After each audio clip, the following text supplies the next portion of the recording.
Dwight will be here in just a minute. There's a ghost opening that door. Welcome. And we will begin with the Pledge of Allegiance. Heather will lead us in that, and then an invocation by Kenny. Yeah. Pledge allegiance to the flag of the United States of America and to the republic for which it stands, one nation, under God, indivisible, with liberty and justice for all. Our dear Heavenly Father, we ask you to please guide us today that we can make decisions that will be good for our community and good for all the members in our community.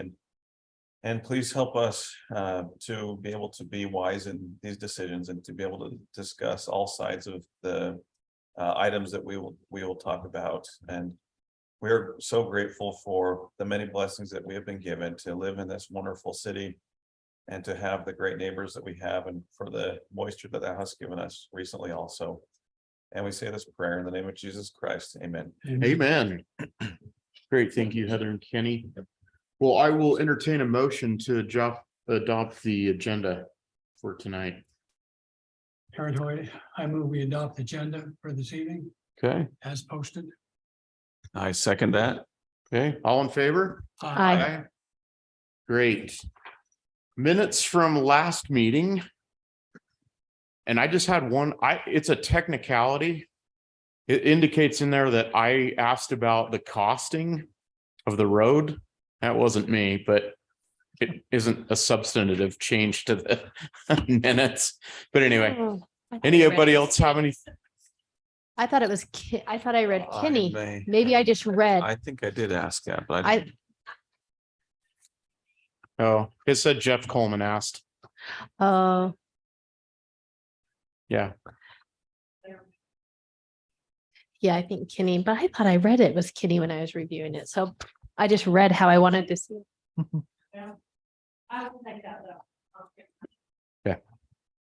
That's the only thing I had, you know. Yeah, that's fine. I don't, we can prove it either way, but. So I'll entertain a motion on the minutes from last meeting. I so move, we approve the minutes from the previous meeting. Aaron Hoy, second. All in favor? Aye. Unanimous. Follow up on issues from the last meeting, Scott. So not much, I guess, follow up on what we talked about last week, aside from what we are planning to talk about this week. With the city council yesterday, they did hear the concept plan for the Christopher Taylor 2-lot subdivision that we looked at last week or 2 weeks ago. And they did approve that with the conditions. There was one condition, if you'll remember, we talked about the street lights that are required for new developments. That was a condition that we had added. As we looked back at the technical manual, so the subdivision ordinance in the code says you have to have street lights. But when you look at how from the technical manual, those are implemented, the technical manual actually states that those lights are only for the south side of the road or the west side of the road, depending on if it's a north-south corridor or an east-west corridor. And as you recall, this particular subdivision is on 2100 North. On the north side, they're subdividing those 2 lots. So the road on the south side won't be developed until that landowner on the south chooses to develop.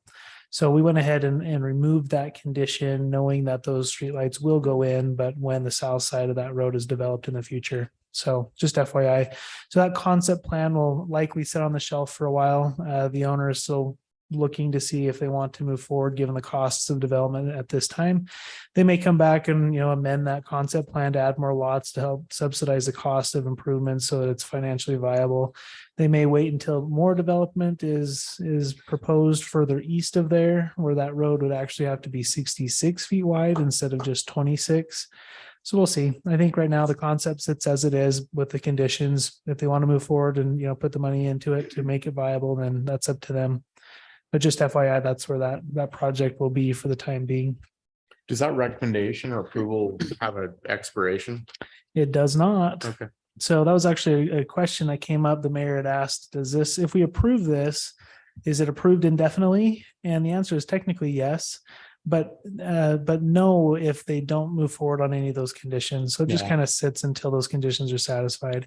But if you look on the agenda tonight, we will be talking about that subject specifically, is expiration Mhm. timeline Yeah. for subdivisions. Yep. So that's it. So they're still talking with the city then? They're thinking about Statement it. was made that they're done, you Yeah. know, ta-da. It's a family trust, so there's a lot of individuals who are looking at it. Some who would like to sell it for top dollar, others that are looking to maybe get a deal out of it. And I think they're just have to work together as a family to see who Mhm. pays for what and when and how much, and they're just trying to figure out if it makes sense or not. Did they have representation at the city council meeting? The applicant's parents were there. They had Okay. some residual Yeah. questions, but they understand a little bit more why the conditions were what they were. I talked to the applicant on the phone after the last meeting and kind of talked through it, and he apologized for some of the hot-headedness that may have been present in the meeting. He said that can happen when we're talking That about works. expensive Yeah. things. That was But- pretty mild, I thought. We can Yeah. handle that one. Sure. So anyways, I think that application, it's got a bow on it. It's going to be put on the shelf for Yeah. a bit. We'll see where it goes. Great. That's good. Anything else, Scott? That's it as far as follow-up is concerned. Well, let's run into our business. So we've got a work session. I don't think there's anything that'll require voting tonight, so full participation from all of the commission. Yep. But so work session discuss regarding the city initiated text amendment to the North Logan City zoning ordinance to remove small multi-unit storage and large warehouse type storage facilities as permitted or conditionally permitted uses in certain zones. Yep. So after our last discussion, I went back, put a little bit of more thought into this based on your feedback, and then put some red lines together. As you'll see in your packet, I tried to put everything in order so you can just kind of go from one document to the next and not get them confused. But this first document, the proposed amendments to storage uses, it's a red line. This is a first draft. This is the only thing that I had in your digital packet. So the only thing I would have hoped that you would take a look at prior. The other two items on the agenda we'll walk through together is just the first look at them. So we'll go through those later on. But as far as the storage units is concerned, I wanted to show two graphics here. One of the questions that came up from last meeting, Commissioner Whitaker had asked that we look to see what are all the storage units in town or in the valley. Try to scroll in a bit.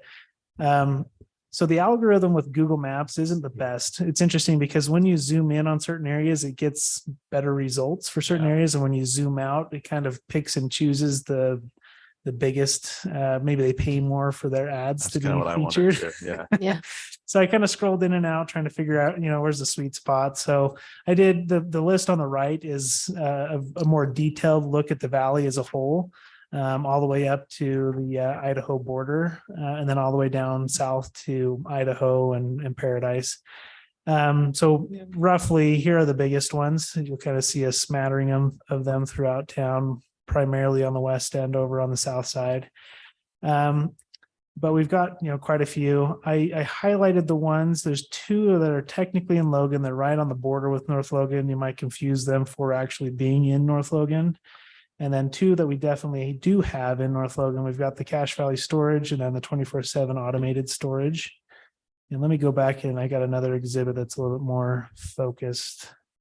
So zoomed in kind of over by the airport here on the left, that grayed out area is technically in Logan City boundary. The airport right here. This is 2500 north right there. These are those two storage units that are technically in Logan City's boundary, but can be confused with being inside of Logan. We've got this 24/7 automated storage on 2500 and then over kind of by the vet clinic. We've got this Cache Valley storage. So that's just a quick snapshot of where these things are just for reference sake. Are there storage units east of Cal Ranch also? Let's look. The car across the street from the car wash. Yeah. Google Maps. Yeah, there's some that were owned by Wes Henry. There's about 8-10 units there. Right off of 18th. Yeah, Yeah, so this is maybe my lack of understanding of the area to some extent, but also maybe a lack of Google's ability to provide really good search results. So here's IFA. And let's see, did I go too far? Yeah, oh yeah, south? no, you're right. It says Right there. Anderson Garage, or no, never mind, that's not. Level- Right A little there further across from south. Tech. Yeah, right here. There we go. Yeah. Yep, these ones right here. Yeah. Right there. That's Yeah. right. Oh. There's I like, wonder if these guys just don't pay for advertising through Google. Yeah. that Could be. Yeah, you're right. These definitely are there. So there's another set. There they are. there they are. What was the other one you guys had mentioned? Is there another set you're thinking of? I think this was it. This is the That's one. what we're thinking of now. Okay. Yeah, okay. So yeah, a few more maybe even. But yeah, that was just a request you guys had made just to get an idea of where they're located. I tried to get an understanding of how many actual units are in each complex, and they just don't publish it on their website. And what we're talking about is the self-storage Self-storage. units, not necessarily like what we have out by the airport, the more industrial warehouse. So Or let we me, we will invoke that just a little bit, but we're not removing it as a conditional use. Okay, So let me show you the red lines. If you want to hop into your packet, let's we'll dive in here and make sure we're all on the same page before we move it forward for any public consideration. Okay. So what I did is I basically just do a keyword search in our code and find every section that has storage mentioned that may be applicable, and just make sure there isn't anything in each section that we might need to address with any text amendment. So this first section, 12C-303, parking space for buildings or other uses other than dwellings. This is a truncated table. This table is actually much larger, and it says how many parking spaces do you need to have per square foot of a particular land use. And I just truncated all the way down to say, okay, for commercial storage, self-storage, the minimum spaces required to park in that type of a development is unknown. And that's why we say an alternative plan, where they actually have to show us how much parking would be generated by their use and how much they think is needed to run their operation. With most self-service, storage, you're thinking maybe 2 spaces by a leasing office max. They just don't generate much parking demand. So on this one, the alternative plan is what typically would have been required. But if we're going to remove this use, we'll just strike it from the table that dictates their parking requirement. Okay. so are we proposing then to just eliminate that use? Eliminate. So this is just the self-storage, not the commercial warehouse correct. storage. Okay, Yep. 12C 516 requirements for small multi-unit storage and large warehouse type storage. So this is a section that is more specific as to if we're going to require, or if we're going to allow this use, what are their requirements? Okay. So item number 1 speaks specifically to small multi-unit storage facilities. We're just going to strike that all together. so do you want to strike that out of the title and of that section? Yes, that is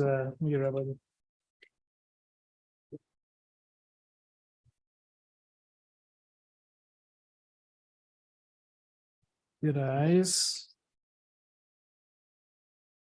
So the title would just read requirements for large warehouse type storage. Yep. Okay. On number 2, now going to be number 1, a minimum of 20-foot landscape setback must be installed and maintained along the frontage of any public street. It said other public street because the previous paragraph 1 was specific to Main Street. Now that we're striking that, there's no other needed. Number 3 will strike. So this is talking about storage units adjacent to any public roadway, talking about how they're single loaded and that you don't access those storage units from the road. They're accessed internally. No longer do we need that for the large warehouse type storage. So that cleans up that section. So it leaves it just applicable to large warehouse type storage. The next section, 12C 1001, permitted and conditional uses in zone. This is our land use zoning table, right? And I've truncated this table as well, just to pull out these 2 uses to show. So starting on that second page, small multi-unit storage. It was allowed in a mixed use general zone, and it was conditionally allowed in the commercial zones, both the general commercial and mixed commercial and community commercial. So we're essentially striking those two. And we'll strike this line entirely from the use table. The whole small multi-unit Small storage multi. line. Well, yeah, on the left side, I actually just struck it out just to be clear that when we go, if we adopt this and codify it, we'll strike the line entirely. But then we will leave the large warehouse type storage. And we are going to take that type of a use as proposed, strike it from the general commercial, which is basically Main Street. We're going to allow it to continue to be conditionally permitted in the mixed commercial, which is our heavier use commercial on the west side. So that's first, second west up to the airport on the west end. And then we'll change it from a permitted use down to a conditionally permitted use in the M2 zone. And remember, the M2 zone is that small piece of zoning over by, the USU campus. It's a USU owned parcel. So that would be the changes going from a conditional use for small multi-unit to no longer permitted whatsoever. And then allowing for the large warehouse type storage, but just on that far west side in the industrial heavy commercial area and not on Main Street. So Scott, if we strike any reference to small multi-unit storage, instead of explicitly saying it is not permitted, does that leave it ambiguous to some developer? It would not, because if it is not in our code, there's no reference to it, then it means that it's not permitted. Okay. I want to double check though, because that is a good question. There are some communities whose codes, if it is left ambiguous, it means it is permitted. Yeah. And most codes, if it's out, then it means it's not permitted. If it's not specifically referenced, then it's not a permitted use. I'll double check just to make sure we're not striking this from the table and unintentionally saying it's permitted everywhere. Yeah. I don't want that to be the case. That's not the intention. So good question. I'll double check on it, but I'm almost positive our code is set up to where if it's not listed, it's not permitted. Okay. Okay, that's a good Okay. question. So that's the nuts and bolts of this proposal. I had to include another section below, and this gets a little bit confusing, but I want to show you our, So just one, go ahead, so we're not allowing any self-storage. not on the small scale. No, the large warehouse style we would, but only on that west end of town. I thought our discussion last week was we were going to look for areas we could do it. We can do so. The proposal that I've set out was basically a stop measure to say we're going to pump the brakes and not allow them anywhere. But if we want to identify specific locations, we can do that. But what's hard about very specific locations are our zoning districts are pretty wide sprawling. We'd have to like spot zone certain parcels to allow for this type of a use. That makes sense. Scott, would that also eliminate the owner of the property's ability to do what he wants to with it as far as storage or building and that kind of thing? Yeah, they would have to choose from what is permitted or conditionally permitted on that property as it's zoned. Is it ideal to not have any other storage opportunities in our city? Just looking at the first list you showed us, we had pretty minimal compared to Logan or other areas. We had very minimal storage units Yeah. allowed. And so I just wondered, is that ideal? We just figure people go to the next city over, which isn't far, but Yeah, essentially just it like- is. just like Jeff saying, do we try and find areas or It's I essentially, just thought we left the Or- meeting last time with, I, we were going to consider areas that it could be done in, or that. I don't know. I didn't know that we were Xing it. I mean, I can go either. I think it was, we recognized the need to put a more holistic plan together. Yeah. And that's- until we get to that point, we didn't want to have some development happen in the meantime that we would regret that would make that. So if we Yeah. scratch Plan. this entirely, so sorry, if we Yeah. scratch this entirely and say it's not on here, they wouldn't be permitted at all in any of the areas, right? at this Yeah, time, so- yeah, we would have to re-add this into our land use code at If a point in someone- time where we would like to reopen it. What's hard, I guess, in this situation, if you look at the zoning map, our zones are pretty wide sprawling, like, Yeah. it's a pretty big chunk of land is MC. This is our heavier commercial, right? And then the GC is all along Main Street and, a block or two behind and, east and west of Main. If we leave it as conditionally permitted in either of these two zones, it means you could put a complex anywhere in this Yeah. area. So unless we had a very specific zone, like a self-storage zone, and found specific properties to rezone for self-storage, then it would be hard to say, well, we'll allow it in, say, RE1 zone, which is not likely since that's our large lot residential area. It doesn't really make sense. But just for an example's sake, if we say we'll allow it in the RE1, then we're essentially saying we'll allow it anywhere in this lighter yellow color. Mhm. So it's hard to be surgical with land use unless you have a very specific zoning classification to put a particular use into, and then apply that classification to very specific pieces of property, which would then reduce the development potential for that property to very few options, as other options wouldn't be allowed for them to use. It's I guess tough to be surgical, but not impossible. I just think I just struggle with the idea of us beginning to tell what we're bringing in and what we're not bringing in. Mhm. Because where do we go next? If it's personally, I don't have any problem with self-storage. I'd rather us attack and not allow any more townhomes or apartments, but that's not the right thing either. So Mhm. I guess I'm struggling with the idea of just axing self-storage as a use altogether. But Yeah. I It's a don't valid know. concern. That's just my initial thoughts with it. I didn't think that's where we were going with this, but I'm curious to hear what others have to say. Scott, is the long range thinking here? We're just putting a moratorium on that now, but self-storage units will be factored into the overall plan. Well, so Or- I think we had talked about this briefly in our last meeting. We do plan as a city to go through the general plan process here in the next year or so. Now, the general plan process is, only done every 10 to 20 years. It's very seldom, it's expensive, it's a long, arduous process, but it's an important process because it lays out the end result of a general plan process is the community's general plan. And it governs our land use decisions for the next 10 to 20 years. So any rezone that comes before us, we go straight to the general plan to say, what does the general plan tell us to do? What should we zone property as? It sets the vision, it sets the goals that we can execute over a long period of time. It's a long range planning exercise. And that document will help us to say, where do we want certain types of uses? How do we want to utilize our land going forward? We talked briefly about North Logan being landlocked essentially on all four sides, the mountains to the east, the airport to the west, Hyde Park to the north, Logan City to the south. We don't have the luxury of just growing outwards like some communities do, which can actually be a good thing. It forces us to think very specifically about what do we do with the land that we have, or how do we redevelop the land that is ready for redevelopment.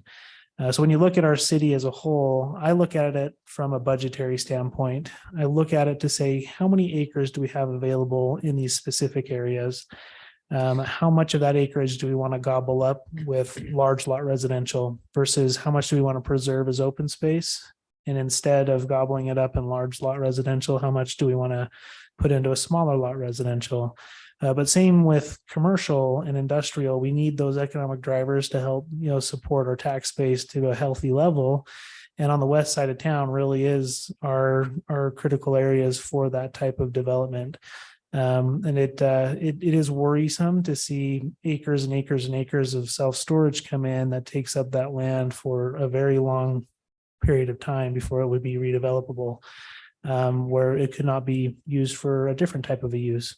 Now, again, that comes down to private property rights. What does that developer want to do with their land? They're going to choose what is the highest and best use, what is the best return for their land. But I guess from a city perspective, we also have a vision that we would like to look into first. I would have to argue that with the general plan last being completed in 2013, our vision is a bit stale. And that's why the general plan process will allow us to re-envision, set new goals, and then make better decisions from a land use perspective going forward. So this particular proposal is a city initiated proposal where we recognize it could become problematic. We'd like to have some time to think about it more thoroughly before we say, yeah, let's put a bunch of storage units on Main Street and use up that commercial area for storage, or further out west in the mixed commercial. So as it's proposed, yeah, it does axe it altogether, but that doesn't mean we can't come back and say, we see that there is a need for storage in our community. Now, where do we put it? And we can put it back in the table in the future if need be. But if you're not comfortable doing that, that's fine. That's what these discussions are for. And we can identify an alternative to, this proposal if it goes forward, at all. It's up to you guys if you want it to move forward or not. So the I guess minimum of 3 storage units we identified in North Logan right now, Mhm. they are in at least one of the conditionally permitted zones. I'm sure they would get grandfathered in. They would. But if they wanted to expand or maybe expand the density of those units, are they then under restrictions if they want to modify that at all? They would be. Okay. So they can continue in perpetuity as they are currently permitted, but they would not be allowed to expand because it's no longer a permitted use in the zone. Mhm. So they're what we call legally non-conforming. They're allowed to continue. No one's going to still tell them to stop. But if they want to modify their operation, we would say you can modify it if it's being brought into conformance with our existing zoning. Whereas the existing zoning says you can't do this anymore, you'd have to redevelop it to a permitted or a conditional use at the time of their redevelopment. Nope. Does that kind of clarify, at least as it's proposed on this document, it would strike small scale storage units. It would keep the large scale warehouse style, but the warehouse style would be kept in this mixed commercial on the west end of town, where it is already, a prevalent land use out there. It's intended to support those large scale manufacturing businesses and, a lot of tilt wall development going on in that area. So that would allow that to continue as well, but it would prohibit those large scale warehouses in the red general commercial right along Main Street and a block or two behind. So no tilt wall on our main thoroughfare. It would be only allowable further west as it's proposed.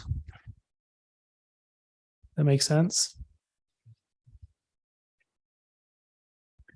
Is there some way we can still keep these on the radar screen somehow, as an option or? So with All or conditional nothing uses, kind of this is thing? where, it's hard to say maybe, but maybe not. Hmm. The way that it's on the radar is, let's say that we strike it from the table. Let's say we move forward and we take it out of our land use table altogether. It's not a permitted use anywhere in the city. We could have a developer come to the city and make an application to do a couple of things. First, they would have to apply for a text amendment to re-add this use into the code. So it's basically opening the book back up to say, we would like to request consideration to put it back into the book. And at that point, it's a legislative decision where it's not permitted, nor is it conditionally permitted. And we are not obligated to say yes. Because it's legislative, we can talk about it. We can look at their proposal. And if we don't like what we see, we don't have to move forward with it. We can say, we will decline to put this back into our code at this time. If we leave it as is, conditionally permitted or permitted, we have to approve it if they can show that they meet the code. Conditionally permitted use is a use that it has to be permitted if they can mitigate any reasonably anticipated impacts that their development would cause on their neighbors. So with a storage unit type of a facility, typically that means they put a wall, a fence around the exterior. And that's about all. I mean, there's not much more that you need to mitigate with these types of uses. They don't generate a lot of noise. They don't generate a lot of traffic. They're not really, it's not a business operation where they've got, hours of operation up until midnight or, any of those types of things. Mm-hmm. So if they come through the door with an application and we show that it's conditionally permitted, we have to approve it if they mitigate those impacts. There's not a way for us to say no at that point.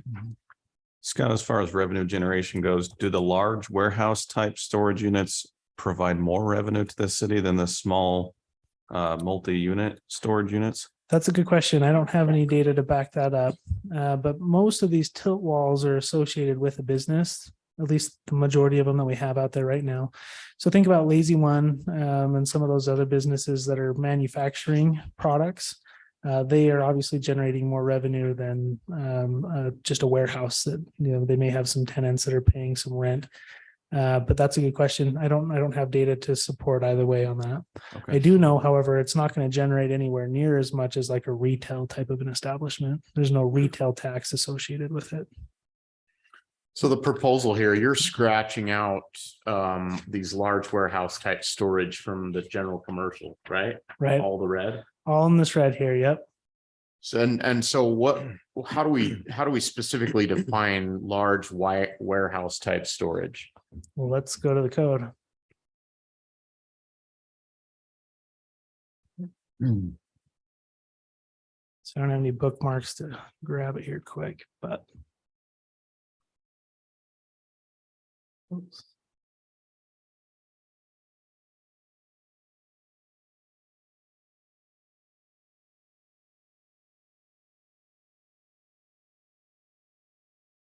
So under the land use code, so it's Title 12A 200 for definitions.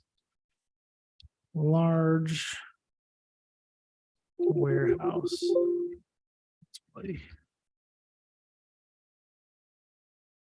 Storage, comma, large warehouse.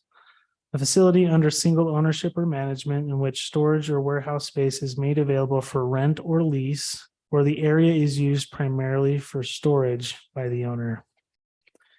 So that's the formal definition in our code as it is now. So there's no reference to square footage or anything. No. So what's the intent of removing that from general commercial?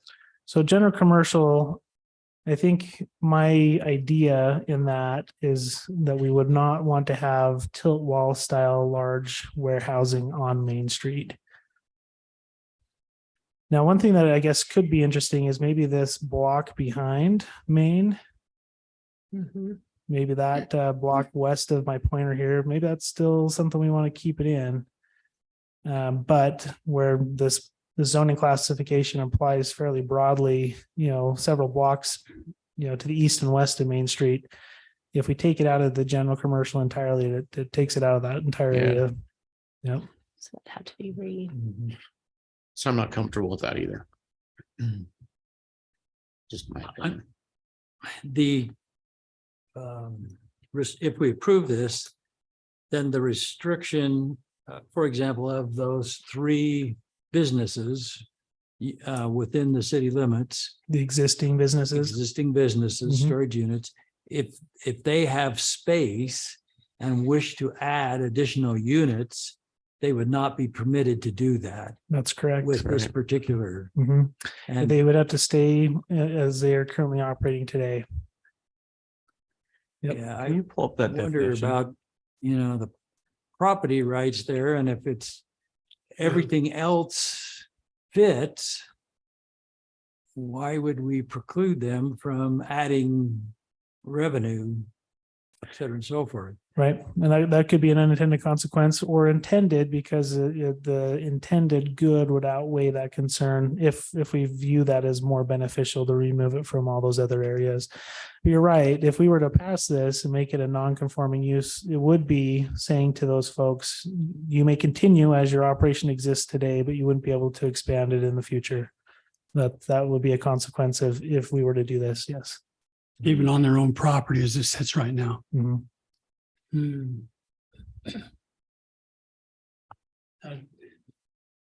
We could look at each of those individually to see, is there really any reason to believe that they could expand given their existing, borders? Maybe, maybe not, maybe a little bit here or there, but more than likely, they probably maximize their square footage if I were to guess.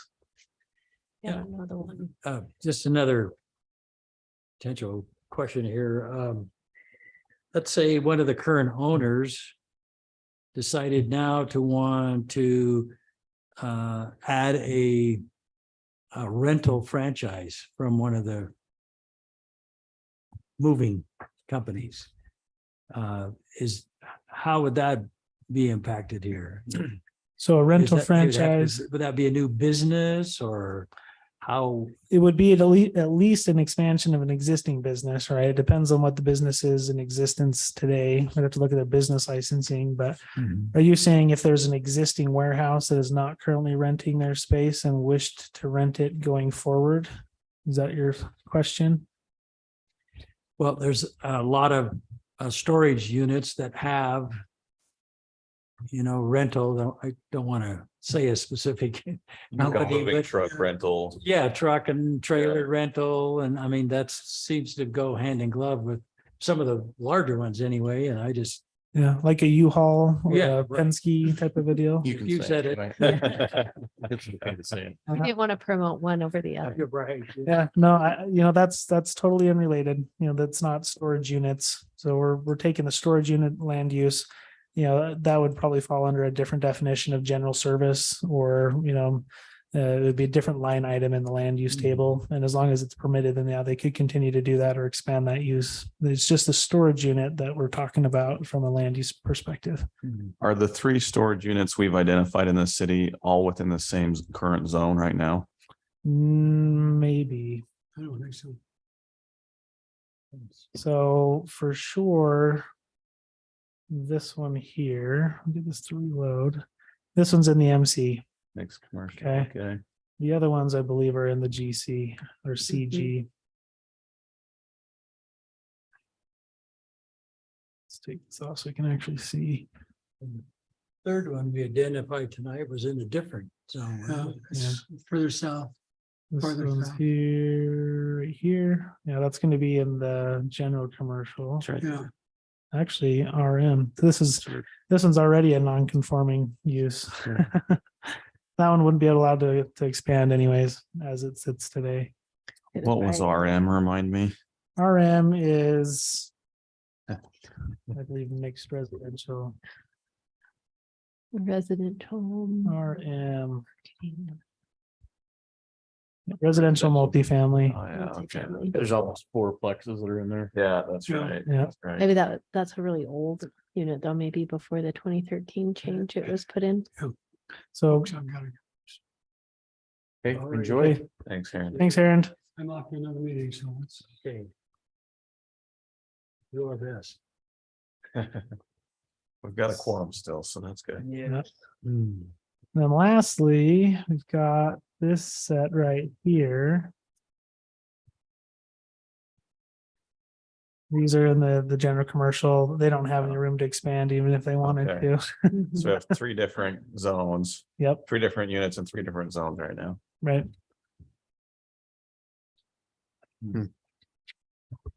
Okay, so yeah, there's What do you need from us? just feedback, if, All right, Heather. Share your thoughts. Mine are differing than yours, so don't Okay, get mad. perfect. Mine aren't always right. I, Most of the time. Anyone record that?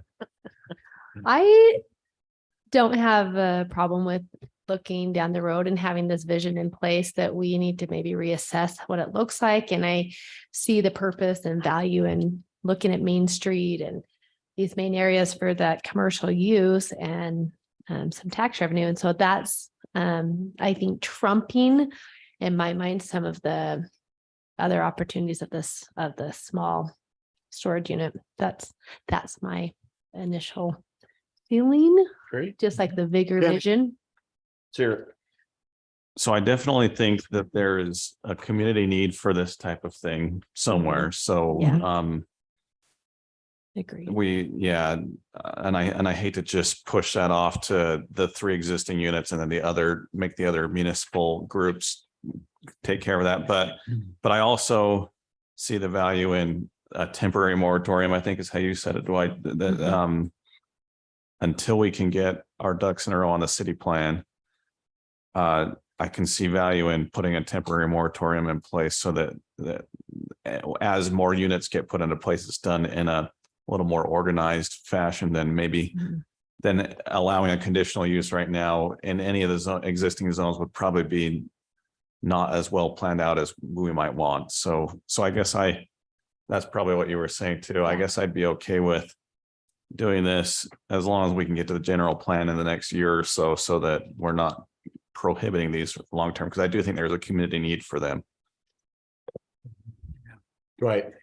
Not to, Share your wisdom. no, there's Yeah. not much. Um, Okay. Yeah, that's it. And then Time's up.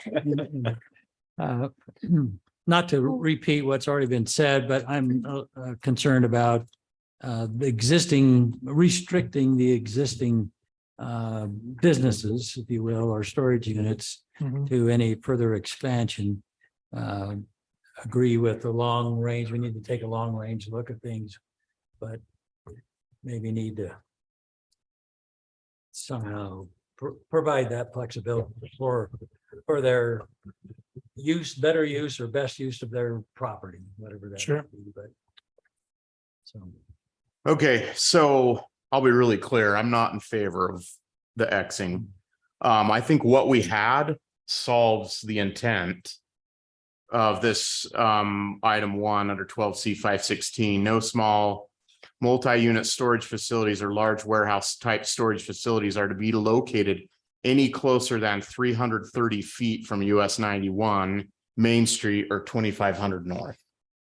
The intent of this is to keep the stuff off of Main Street, but still allow these things that are needed in the community Mhm. to be used in those commercial areas. And so that I think this is way too restrictive in that we're just saying no self-storage. And then we're eliminating the ability to be able to have the larger commercial warehouses in general commercial zones. That's what general commercial zones are for. And so I don't see the need to go all gusto and get rid of it just because of what we had in 1 originally.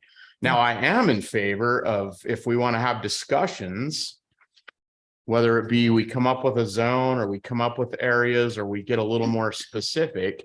But I think saying, hey, we're going to stay 330 feet from the Main Street and 2500 North Road, that we're still meeting the intent of trying to keep self-storage off of main thoroughways. I guess with that distance, Scott, can you just measure the How width far? of that CG from Main down to where the MC zone starts? Yeah, that would make it, that I'm curious in that with that too. So there's 330, 300 or 330. 330, I think is what, And it's about there. yeah, 330. Is that something worth amending, making it further so you have that second block we talked about behind? Yep. What was that, Alan? Okay, okay. Thank you. But there's no road, current roads for half blocks, is there? I mean, Not presently. Yep. Well, it requires subdividing or doing whatever and keeping more whatever is appealing on Main Street and the thoroughfares, but still allowing the commercial to be back to further. be back behind. But I guess the way it's worded right now is they could still build self-storage units right on Main Street. There would just be a 330 feet gap from the street to the storage unit. Yeah, presumably the Yeah. gap would reserve that frontage for more retail or, or maybe a, We did put some design, A better- yeah, and we put some design, if I recall, right, when we talked about this a year or two ago. There was some design things that we'd asked for in Frontages. frontages, Mhm. landscaping, those types of things to try and A berm. put Right lipstick on the pig. Yeah. So Yeah, that's anyways. good feedback. Do you guys have any thoughts on maybe using similar language that we just talked about in 12C 516 number 1, so on the first page there, but also apply that to the large tilt wall style on Main to put those back 330? I struggle with that because then we're getting into, that's just categorizing a type of building. Lazy One's a tilt building and I think it looks nice. Mhm. Or not lazy, yeah, lazy one, the one back behind the red one. Mhm. Hmm. So I just struggle with that because then you're taking a whole type of construction and saying you can't do it because someone may have a general boring looking tilt up building. But yet you could do it more decorative, and I think it's fine. And so I think then we need to go after the intent. Well, then let's come up with design standards for the warehouses. Yeah.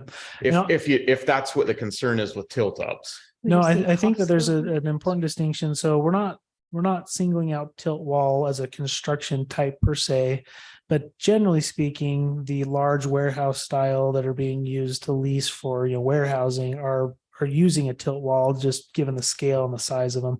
If somebody put up something, tilt wall is maybe, intended for a different use, large box retail that uses tilt wall, that is not what we're saying would not be permitted under this proposal. We're just saying if it is a large storage facility warehouse style that meets that definition, maybe they use tilt wall, maybe they don't, but that's the type of use we would say needs to be pushed back. But you look at the old owls. That's a tilt wall building. Yeah, so precisely, maybe that use retail, they still choose tilt wall. We're not saying that would be restricted. And I'd rather have that than a metal building. Yeah. In some instances, you could put some nice, embellishments on some tilt wall nowadays. So But- tilt wall, how is that defined exactly? Is that just Because they pour them on the floor. Yeah, like all the Yeah. new SDL stuff. Yeah, right, there's the They pour them on the walls that they floor just- and then yeah. lift them. Okay, Yeah, it's just cast in place slabs that are then tilted up for walls. okay, gotcha. Yeah, so it's Yeah, I mean, that's a good example. I mean, all those new SDL buildings, but they've got the brick looking. Well, yeah, yeah, I mean, they look nice, and I wouldn't prohibit that from being on Main Street Yeah.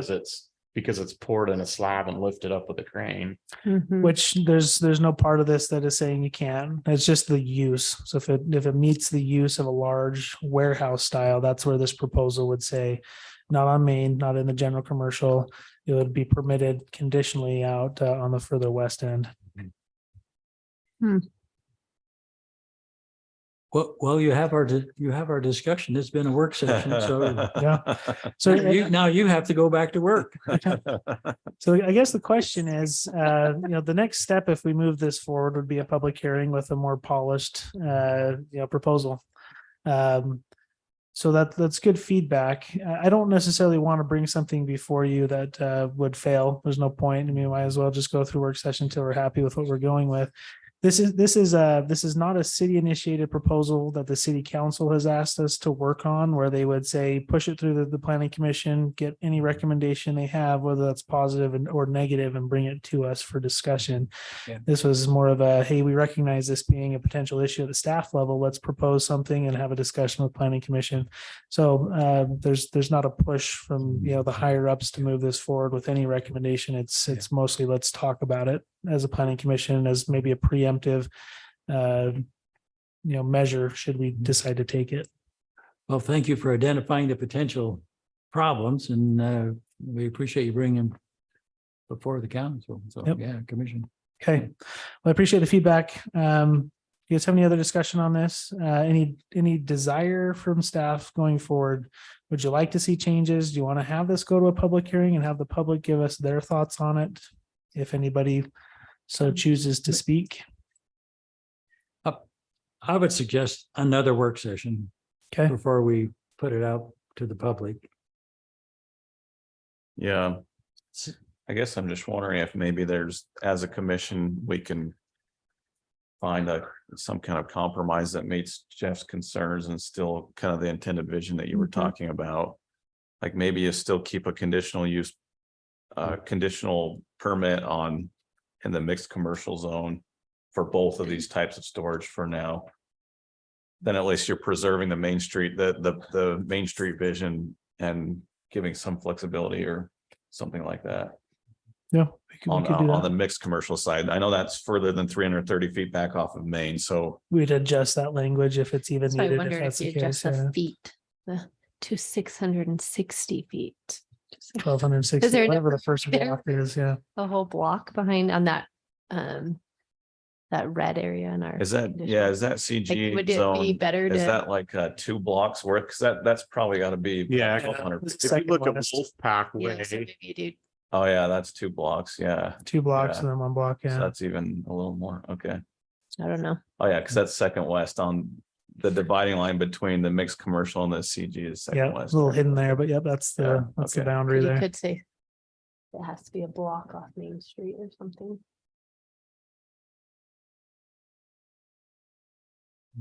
If that. can So fit- is if that makes part of everyone the, right happy. now, there's not really a road through what would be first west, right? No, not Mm-mm. at least in this side. Not on any of it. The storage Yeah. unit people would have to build the road. Mhm.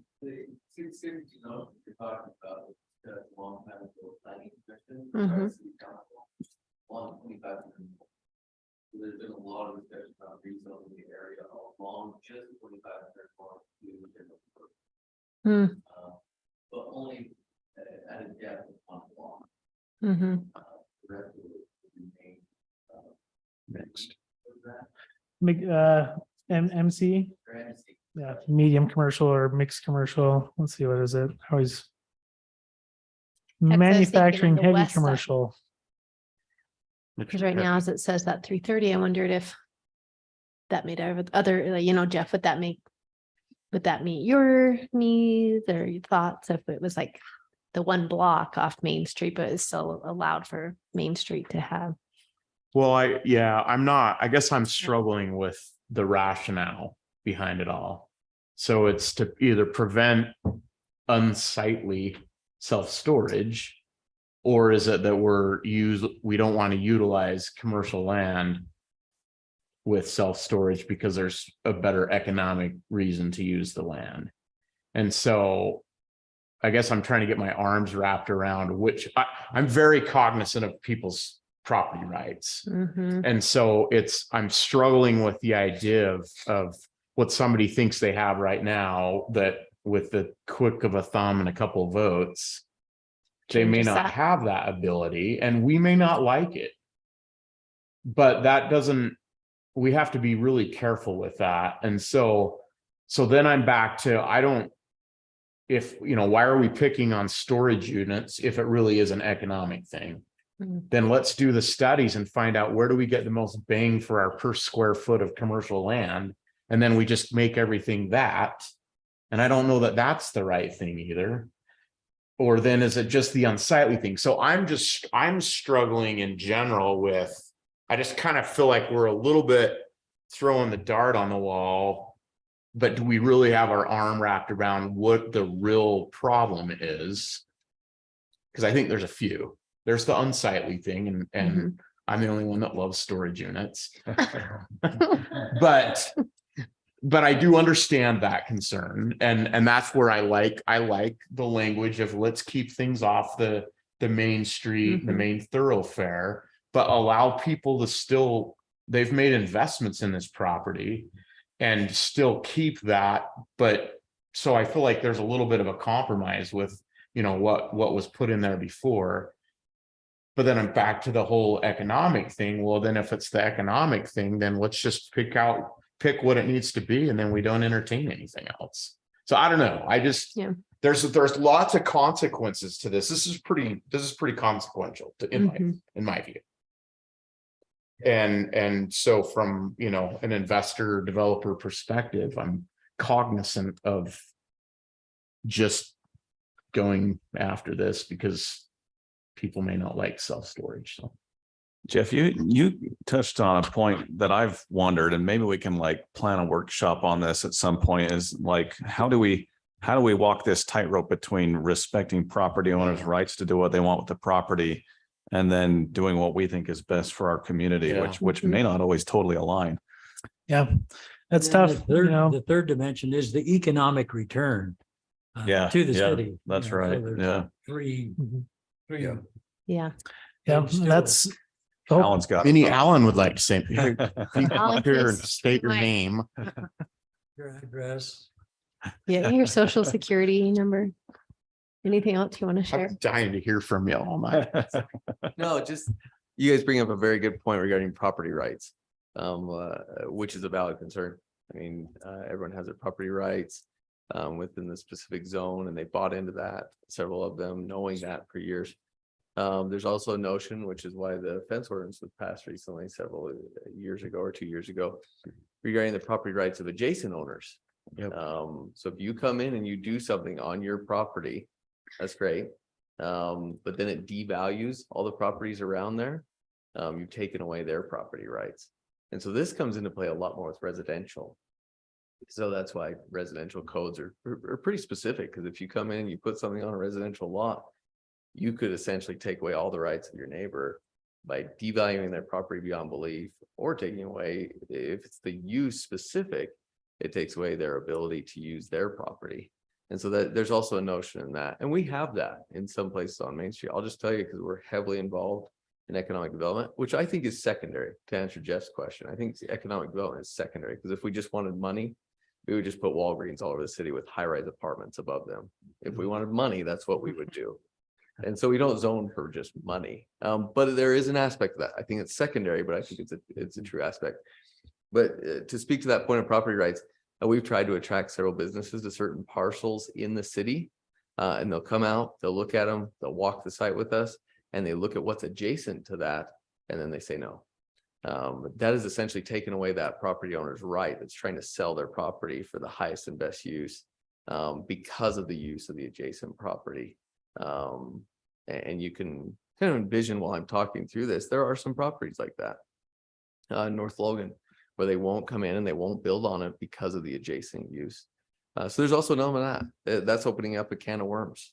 Sorry if I brought that up, but all of these questions are valid. Property rights of the owner, property rights of the adjacent owners. And then obviously looking at the economic value, a lot of these things. I think the reason, another key point that Jeff and Dwight have discussed is when we talked about it one time in a workshop, you guys looked at the entire west side, and it felt kind of odd because at one point there was a notion that we rezoned it all to R110 residential. And there was a big push for that at that time. And it seemed like kind of a consensus. And I was kind of perplexed at that. It was kind of odd for me. I was like, well, that might be okay, but that's a tough use to put out there. It doesn't jive with a lot of the things that we have in that area. And I think this planning commission brought up the notion that there's only so much commercial property throughout our city, and valuable commercial property. 30 years from now, are they going to question? They say, well, we just turned it all into R110 when it could have remained commercial at that point, which was probably the highest and best use. That's obviously not going to be the case throughout the entire community. And so just looking at those are factors that we need to look into. And then also just the notion, this will come up more in the general plan, which I'm glad that you guys talked about that, kind of looking way down, which is what the planning commission needs to do at certain times, is look long-term in the future. And if they need to do moratoriums temporarily, that's fantastic, but keep the eye down the road and look at what you want North Logan to look like, what it needs to be while respecting property rights. That's the ultimate balance. That's so tough to do. Yeah. But 2500 North, that was the ultimate balance. There were several members of planning commission, city council that were coming in, and they said, this is going to be a future gateway to the city. I mean, people coming in from the airport in the west, Logan has massive developments planned out there. I mean, their zoning is like R110 everywhere out west of the airport. And so people will be coming in through that area in large numbers. And off of 10th West and the future 16th West. That's going to be the bypass corridor. They're still in planning stages of that. They have money to plan that. Right now, the feds are going through that process to provide funding for that. The 16th West is a bypass road where people would come in on 2500 North into North Logan off of that. That would be your gateway entrance. And so the notion was, well, let's talk about it. Let's figure out ways where we can balance the uses they're there right now, which are fine. They're grandfathered in with a gateway sort of feel as you come into North Logan City, which would constitute a gateway, usually incorporates things like restaurants, hotels, professional offices, those types of things as you come in. And so keep those things in mind. That's the long term that you guys have brought up today. And so I'm getting way ahead of myself, and the general plan is the time to talk about that. But keep in mind, there's several factors. I like all the points that were brought up. And at some point, you know, as things come along, you know, things grow organically. This storage unit development right here, they may decide at some point in the future, there's better things to be done, and they'll redevelop because the highest and best use at that time in the future isn't storage. You know, it's something else. So things grow over time. It's us to set the pace for what that looks like long term. It's one land use decision at a time, one development at a time, but you also have to work with what the market gives you, and the market moves at its own pace. So I know that rezoning would require us to notify, owners that are impacted by this with, Yeah. with simply making a change in permitted and conditional uses. Are we required to notify everybody that's in a GC? No, we don't have to notice that specifically. So we're not sending a notice or a postcard out to every mailing address in those zones, but we do have to provide public notice for a legislative text amendment to the Yeah. code. So people, if they're paying attention and they're involved in their community, they have something to say about it, they will know and they can come and talk to us about it. No, I'm uncomfortable with that too, but With. I just think if Okay. we're gonna change what somebody can do with their land, that they should be notified, not just in the places that we can currently notify. You have to keep talking. Alan Luce. Anywho, Hey, could you stand up? sorry. Jeff brings up a really good point. A lot of the time when we send notifications, I'm gonna bring up a residential example. There's certain requirements by state law, and some of the requirements don't jive with like what we have in the city right now. Yeah. But there are notification bare minimum requirements, and we usually try and go above those. So when we have like a large subdivision coming in, a good example is Smiling H, just east of the city library here.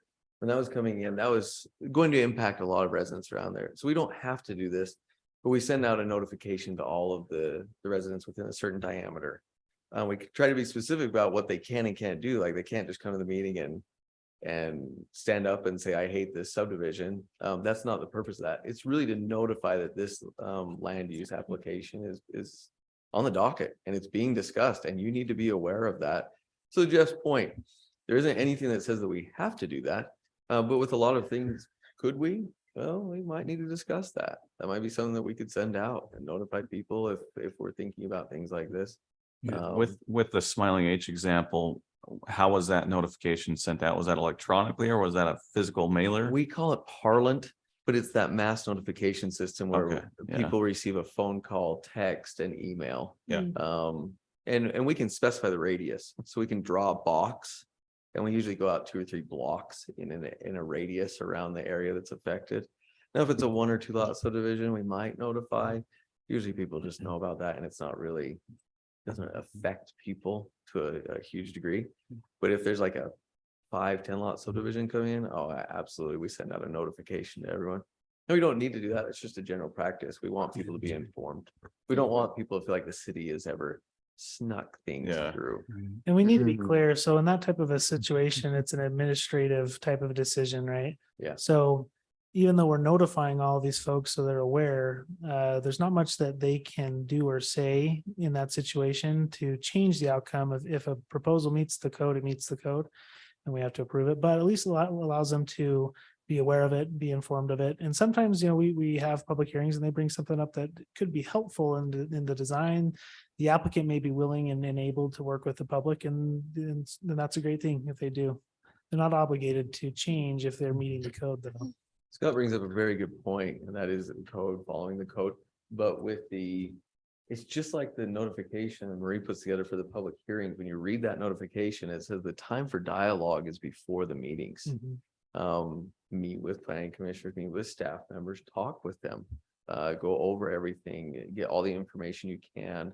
But the place for dialogue is never in a public meeting.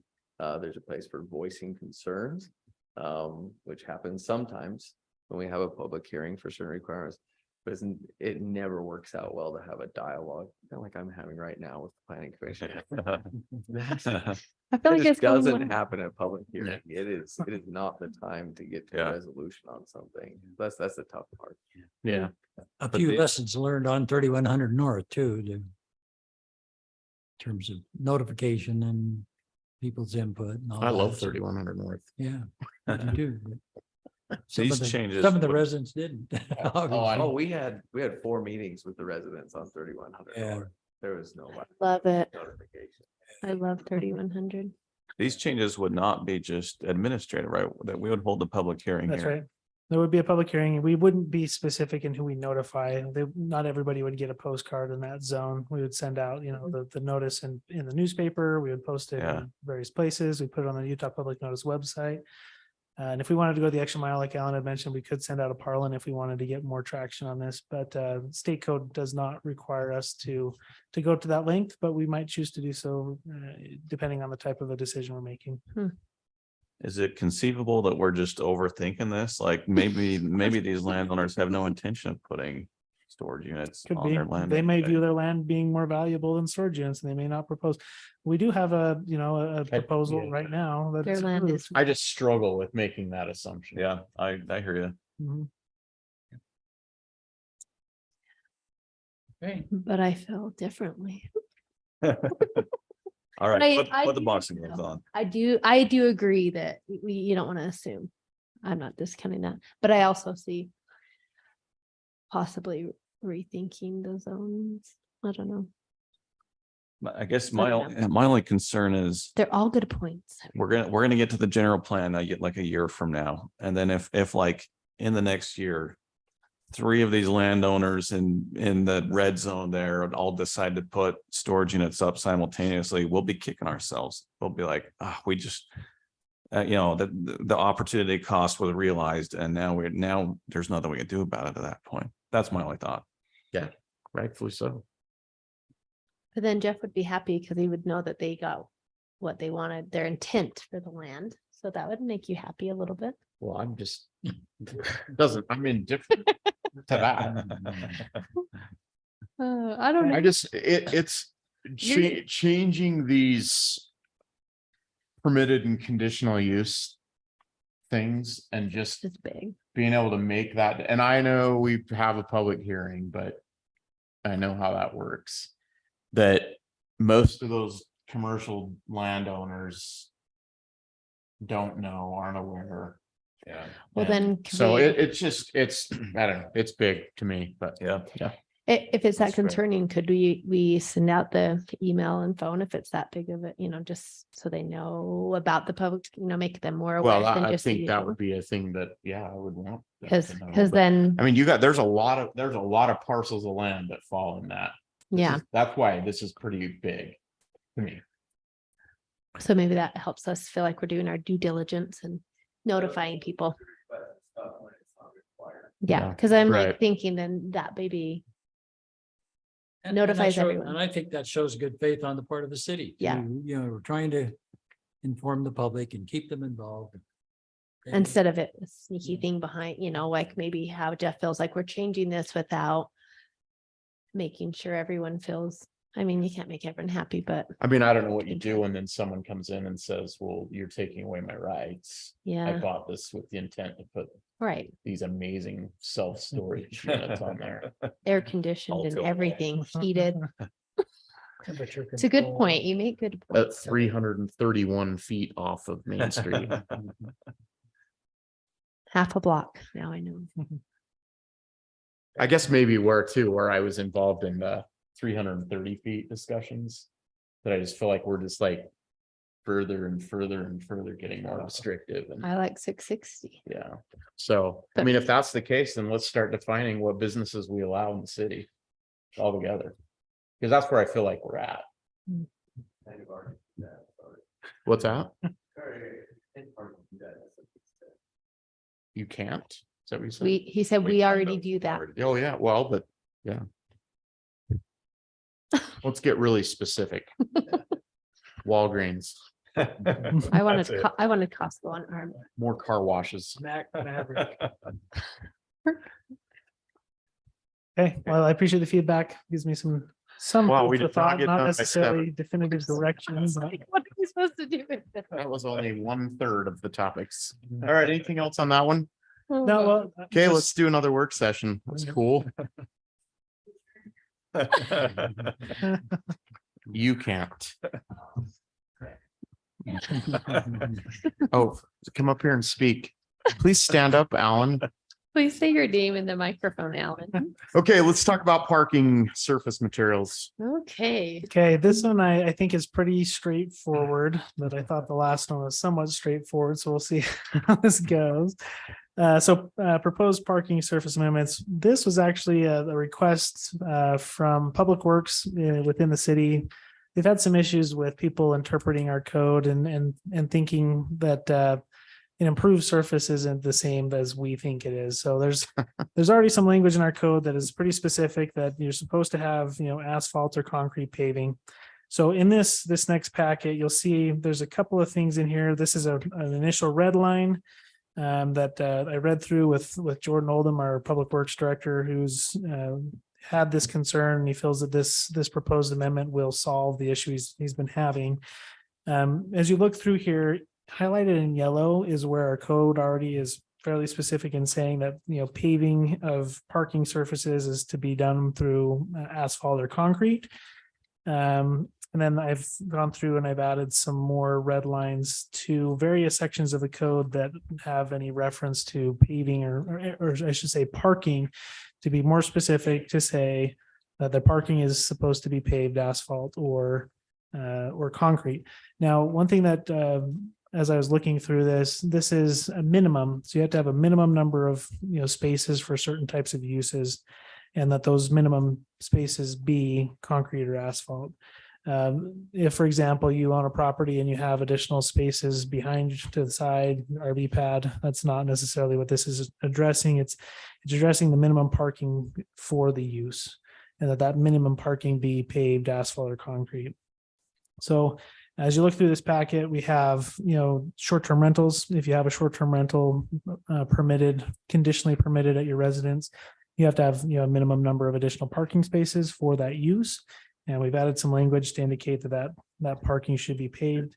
But then also as we go through parking for single-family dwellings, parking for any parking lot. So a parking lot is actually a defined term in our code where it's a designated area for parking of at least 4 or more vehicles. So if it meets the definition of a parking lot, then it also is required to be asphalt or concrete. Mobile home parks, parking in our city center area. So in the city center zoning, we are being more specific about that as well. That's kind of the gist of this. We're just trying to be specific where we have it labeled in certain parts of our code, but not in every part of our code. We wanted to go back through and just say, this is the intent for all of these types of uses, not just for commercial, but also for residential and the various types of residential that we find in the code. Does that make sense? And in a nutshell, what we're trying to do with this? Yes. To me, it does. Yeah. So you said we have had instances in the city where this has been a problem. Yeah. People interpret that. Yeah, single family residences, they want their certificate of occupancy, but they haven't put the driveway in, types of things like that, where, hey, we have space to park, it's here, but it's kind of a mud pit. Yeah. No, you got to get the parking done before we can give you your C of O. We were more specific in past amendments about commercial, industrial, institutional, those are asphalt. But when we did that amendment, forget exactly when it was, about a year or two ago, the residential wasn't as specifically addressed at that time. What this proposal here is it's saying, no, it's for all of these types of uses. It's not just for a commercial type of an establishment. That makes sense? No. So this isn't defining residential. It does when you look at the different sections. Okay, so yeah, help me understand it. So the first section is home-based businesses. under the home-based businesses code is where you find the regulation for short-term rental. Right. So a yeah. short-term rental being a conditional use in a residential Right. dwelling. So I get that. Yep. And then we have internal accessory dwellings. So if you have an ADU, you have to have Right. additional parking for that ADU use. Yep. But where's the residential? There's not a single section of code that is all encompassing for residential, unfortunately. So there's not a code that says all dwellings, regardless of what type. These are your parking requirements, minimum parking material requirements. So I had to pick through the code for the various sections that talk about residential and their various forms and inject a little bit of language where I found it to indicate asphalt or concrete. 12C-302 sounds like residential, right? Parking for dwelling, but it's more than that. So Oh, okay. that That's one section in the code. Then there's other sections that talk about Because we dwelling define residential parking use. lot as 4 spaces. Right? Mhm.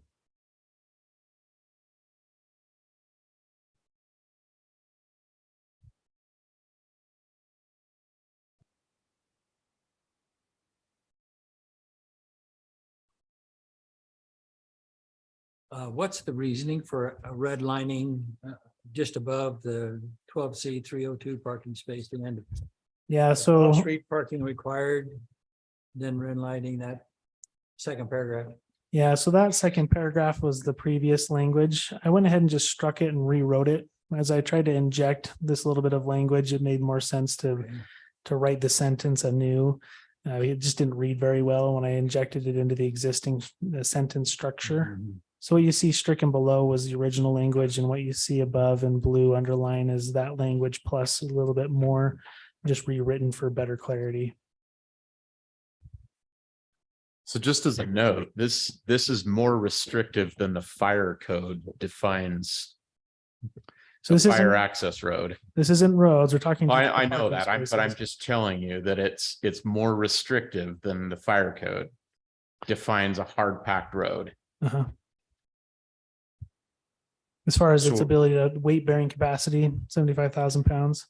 Yeah, they don't call, the fire code does not call out concrete or asphalt. It does say all weather It surface, does say whatever all that other surface, means. but it does not say concrete or asphalt. That's right. Are there other, Mhm.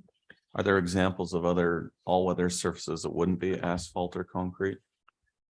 So, Acted road base. yeah, Does in, that work? in an unincorporated area, we had practiced, at least 8 inches of compacted road base would meet the fire standard to hold the weight.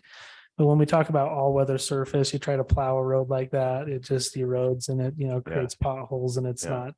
not all weather. So yeah, from a fire code perspective, they're looking for weight bearing capacity. What we're looking for here is a, uniform aesthetic and uniformity between the uses.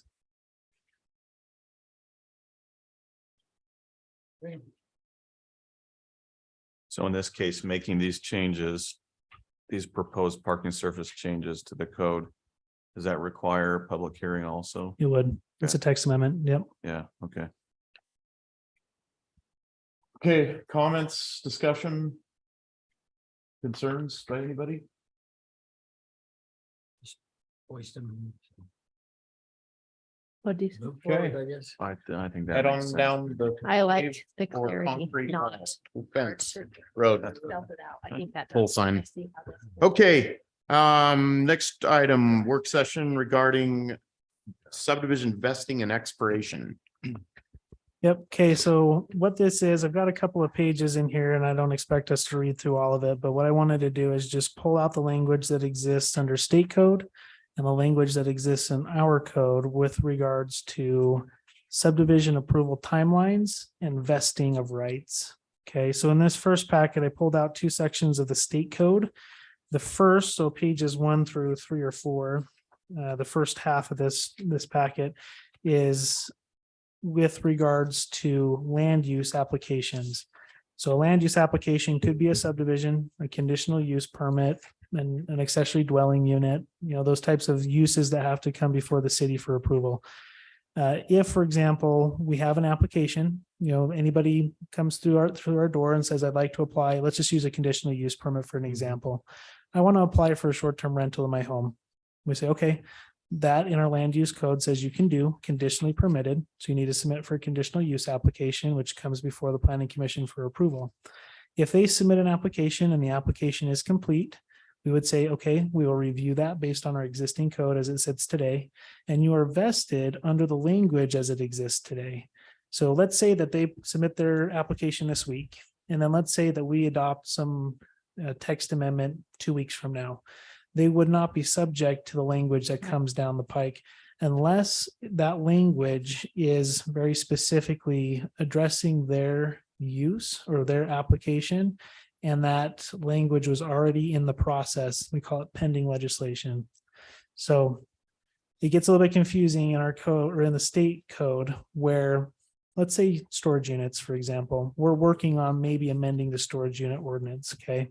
It's been notified as agenda items. It's been a topic of discussion. Let's say that somebody today comes through the door with a land use application for conditional use permits. Or a conditional use permit for a storage unit. We would say, okay, great. We need to let you know we are working on a proposed amendment that may remove this as a permitted use. And if that language goes through, we would have to tell them, sorry, we can't permit your project because it was pending legislation at the time that you submitted your request. But if we didn't start the discussion on storage units until 3 weeks from now, and they submitted an application today, we'd say you're vested with the language as it exists today. And if you meet the code, we have to approve it. Okay. That's what state code is basically saying for a land use permit or a land use application, we have to approve it with the language that is on the books today. If we have language that is pending and it applies to that request, we may have to tell them no, but it depends because they can run those applications simultaneously. Our application for a text amendment, their application for storage units. And if our application fails, let's say the city council decides not to adopt it, they can continue moving forward and be permitted for their storage unit. Okay. Just in a nutshell, I wanted to help you guys understand if they apply today, we have to approve them based on what they submit if it meets our code. The second part of that packet in the state code is specific to subdivisions.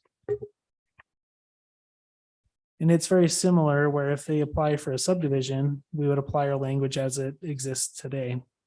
But I've highlighted a couple of sections on the second page there. So page 5.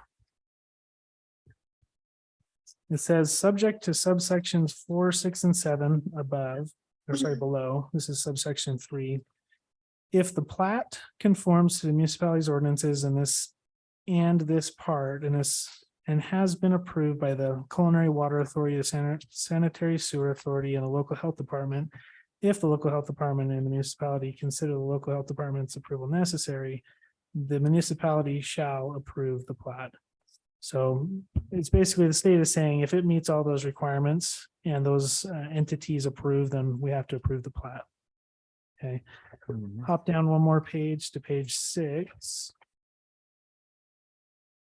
Number 4, it says the municipality may withhold an otherwise valid plat approval until the owner of the land provides the legislative body with a tax clearance indicating that all taxes, interest, and penalties owing on the land had been paid. So that's the one caveat. If they meet everything else in our code, but they haven't paid their taxes, then yes, we can say, no, we can't approve your plat until such taxes are paid. Okay. One thing in there. And then lastly, on the last page, page 7, this is where the rubber meets the road on this discussion. So 7A, except as provided in subsection 6C above, which is about the water authority. After the plat has been acknowledged, certified, and approved, the owner of the land seeking to record the plat shall, within the time period and manner designated by ordinance, record the plat in the county recorder's office in the county in which the land platted and laid out are situated. So what I'm trying to point out here in the code, the state code, is if they're ready to record, then they can do so within the time period and manner designated by ordinance. That's local ordinance. So we get the ability to choose the manner in which and the time in which we allow them to record their plat. What happens sometimes is a developer will come through, has everything lined up, and then they just sit on a plat. They don't want to record it yet because if they do, there's tax implications. They have to start paying a higher tax rate. So they'll wait, kind of play out the market, see when is the right timing to record. But in the meantime, we don't want for that to be indefinitely open and out there without recording, because we, do better planning over time and we have different views and goals. And 20 years down the line, we don't want to be subject to a plat that was approved and not yet recorded, and then all of a sudden have it come through and be recorded when we have all different, requirements in our code. So it gives us the ability to give certain timelines, reasonable timelines. Okay. Do we currently have a time period and manner designated in ordinance? That's what we're getting to. So that's why I want to just give you this quick synopsis of what state code says. So why we're talking about this. Item B, a failure to record a plat within the time period designated by ordinance renders the plat voidable by the municipality. Okay.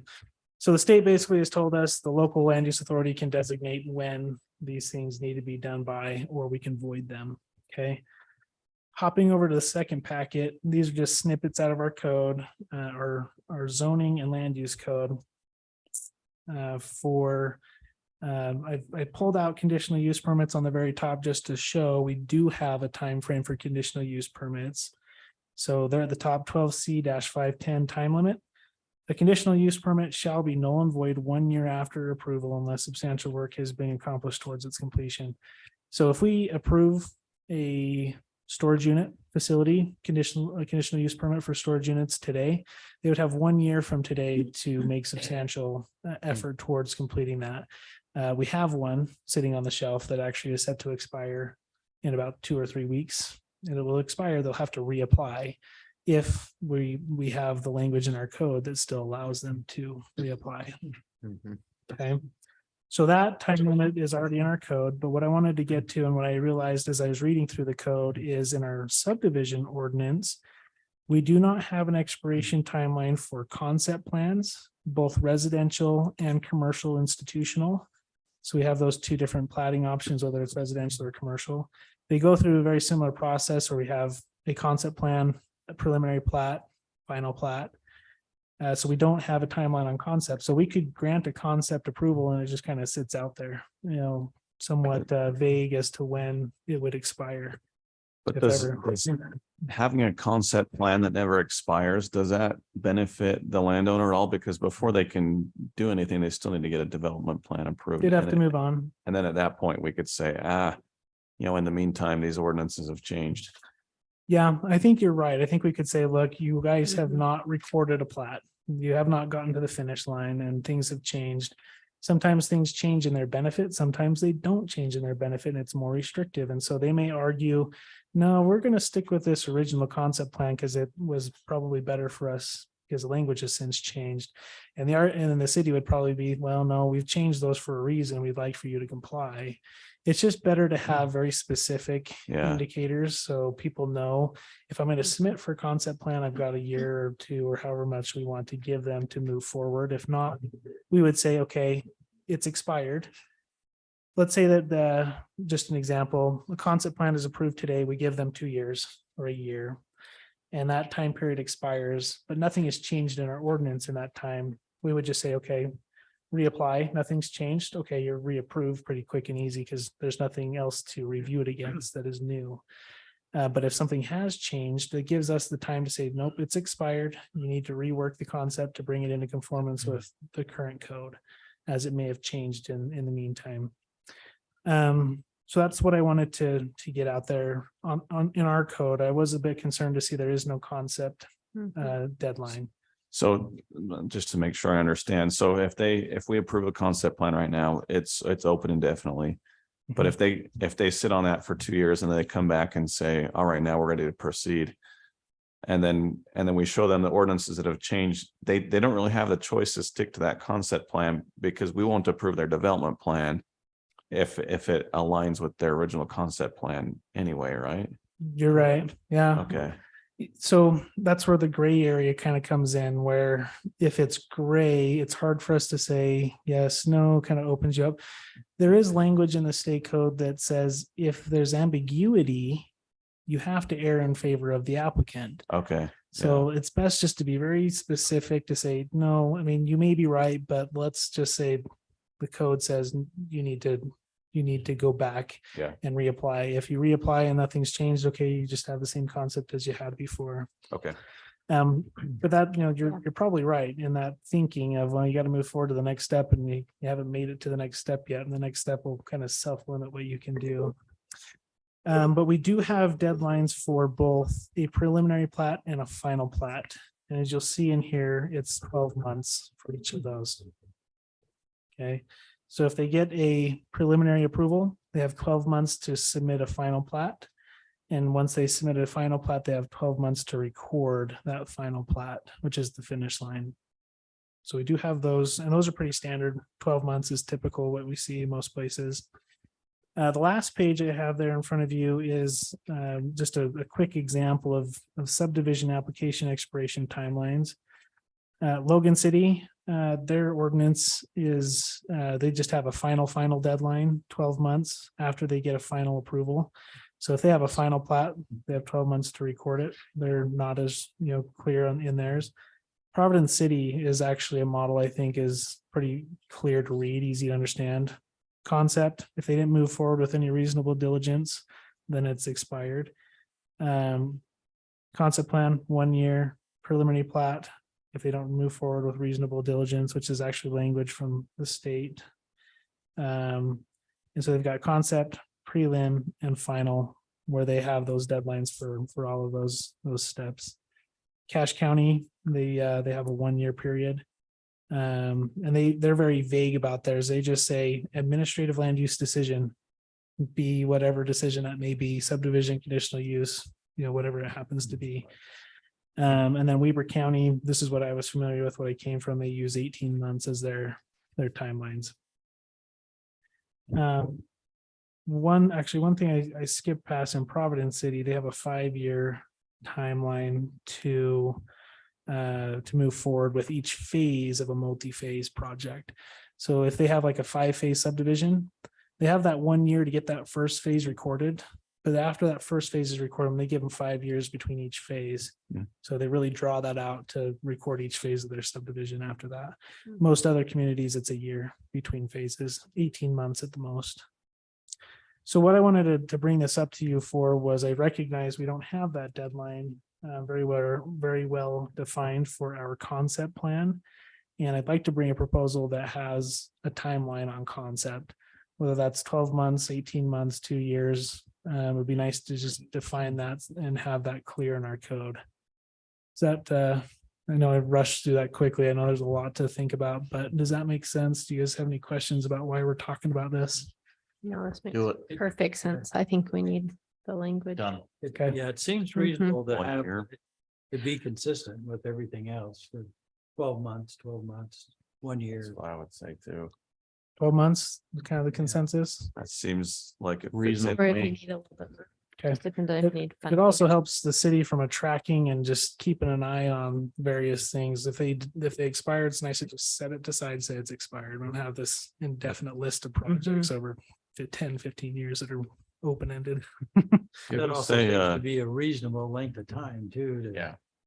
But the people who have already submitted, do they get grandfathered into this unlimited? Yeah. So now it's just moving forward. Yep. That'd be fun if you could send out, you have 1 year from now. Yep. Shoot. Okay. I'm surprised that the Providence, and I guess you said that came, the language reasonable diligence came down from the state. Mhm. I'm with Jeff on that. That's such an ambiguous term. Ambiguous. What's reasonable to me may not be reasonable to you. Yeah. So- I agree. We'll be We need to be specific. clear. The state does says, they do say reasonable diligence. What does that mean? They Yeah. may have been doing a whole bunch of engineering in the side, but haven't actually dug anything yet. But that's a lot of time and expense and diligence they've done, but just doesn't show. So. Yep. Okay, I'll draft something up and I'll bring it back to you guys to look at, and then we'll go forward from there. Great. Okay. Staff, Thank you. business and discussion. We've had Um, great dis- The only thing I wanted to mention is we're getting towards the end of the year. And one thing I wanted to look at was just be clear about where everybody was in their terms of service on the planning commission. Oh. And Nan Isaacson, so I've got you guys listed here. Nan, her term actually ended last year, but she agreed to stay on for 1 additional year. So she's actually 4 years into her 3-year term. Jeff, you're coming up for expiration here, so we would need to reappoint you. I'm gonna expire. Uh, You're not allowed to do that, Jeff. Yeah. Dwight as well. But then both Heron and Kenny, you guys have out to 2025. And then Heather, since you are technically the alternate, the way our code reads is that the alternate is reappointed each year for a 1-year term. So you were appointed early last year, and you would need to be reappointed for an additional 1 year on the alternate. if and when, somebody else in a regular member position were to resign or decide not to re-up for another term or be appointed for another term, then, you could request to move up as a regular member. But it looks like, I believe the mayor had actually spoken with most, if not everybody who was on the list to be reappointed, just to verify they would be interested in another term. And it sounds like most are willing to stay on. So these dates will be updated. I just wanted to just bring this up because we're towards the end of the year and this cycle will start again for some. So Nan's 4 years into her 3-year term, but you're saying the mayor already talked to her and She apparently is ready to serve another. oh, So okay. Another 1 year or another 3 maybe years? another 3-year term. Oh, okay. Wow, Mhm. okay. Yeah. I have a question. I didn't start attending until I think it was July or August. I was gonna say, I wonder. when that was. Yeah. And I don't know. So attendance is different than appointment. So I actually looked back through the city council meeting minutes to see when appointments were done. And the appointment was the 15th of February of 2020. And our code basically says the first Monday or the first Monday in February is when most terms begin. So whether you start exactly at that date or not, you'd be prorated to the end of the term. I see. Okay. So I thought I replaced Nelson Bourne. Does that sound familiar or? I don't have You that got credit historical for 5 months you knowledge. didn't serve, Dwight. Yeah, You just So- want more. gotta be grateful for that, right? Okay. And Jeff, you're signing up for another Yeah. 3-year term too. That's good. This was from Karen. Good job. Yeah. Or when you throw. Thank you. Sorry, but- Or when you expire, I guess. Compensation goes up if you sign up for a second term. Oh, yeah, wow. 51. My kids are gonna eat again.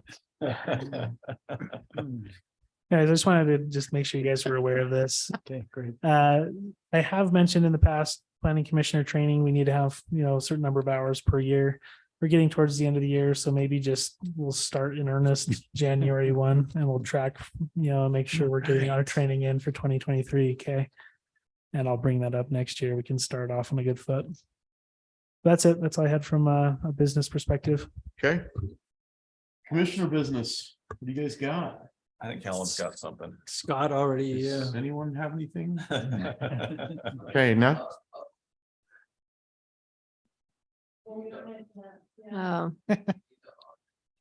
oh, we weren't gonna let this go, Alan. tonight. I'm on the edge of my seat to talk about it. All right, anything, guys? I've RSVP'd. All right, Alan had something he wanted to announce.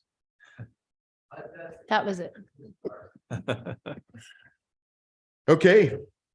I move we will, adjourn. There are raffles. Oh. Sorry, I jumped the gun. Oh, you're good. So I'll entertain a motion to end this. I move we adjourn the meeting.